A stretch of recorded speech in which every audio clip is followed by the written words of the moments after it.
Santa Claus's letter.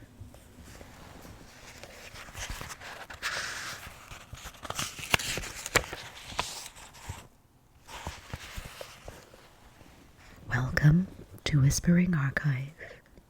Please don't forget to like and subscribe and join us for the last installment of our Christmas bedtime stories for children. Santa Claus's letter. Christmas was coming. Jamie and Ted had already begun to write long letters. Long letters to Santa Claus. But one thing was rather queer. Both boys asked him for the same things. Each little letter ended with, "Just like brothers." They agreed to ask for only one sled. They would rather ride together. Now, was not this very sweet and loving? One night, after they had gone to bed, Jamie said, "Ted, if Santa Claus brings us skates, Jim can teach us how to use them." "Oh yes, and if we get fur mittens, it will be such fun to make a fort." "And a snowman," Jamie answered. Ted went, "Oh, I'll always ride the sled down a hill, and you can ride it up." "I guess you won't," Jamie said, speaking loudly. "Why not?" Ted asked. "Because it'll be as much my sled as yours." "Yes, of course," Ted replied. "But I chose it first." "You are a selfish boy," said Jamie. "Well then, so are you." "I don't care. I won't sleep with you. I'll ask Mamma if I can't have the first pick. I'm the biggest," roared Jamie, bouncing out of bed. "You're a big cross crybaby," Ted shouted, jumping out after his brother. Away ran Jamie to Mamma, with Ted at his heels. Both were angry, both talked at once. Mamma was grieved.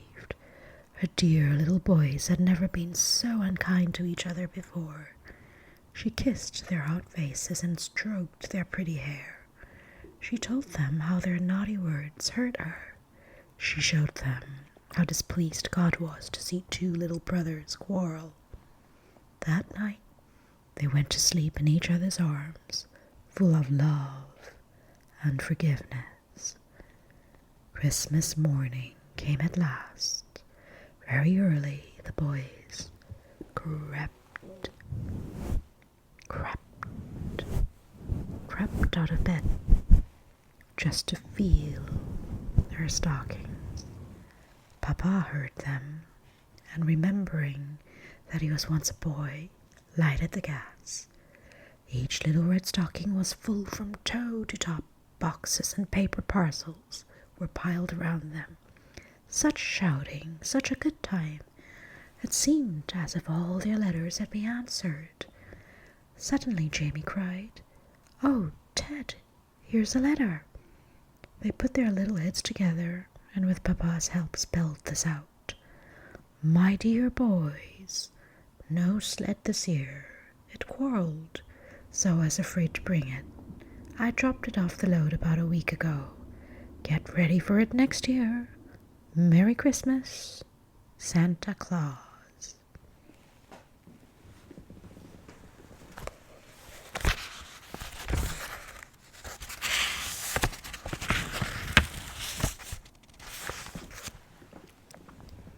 A Ragged Christmas Feast. On Christmas Day there is a great feast in Dublin. This, you know, is the chief city of Ireland. The feast is made for the children.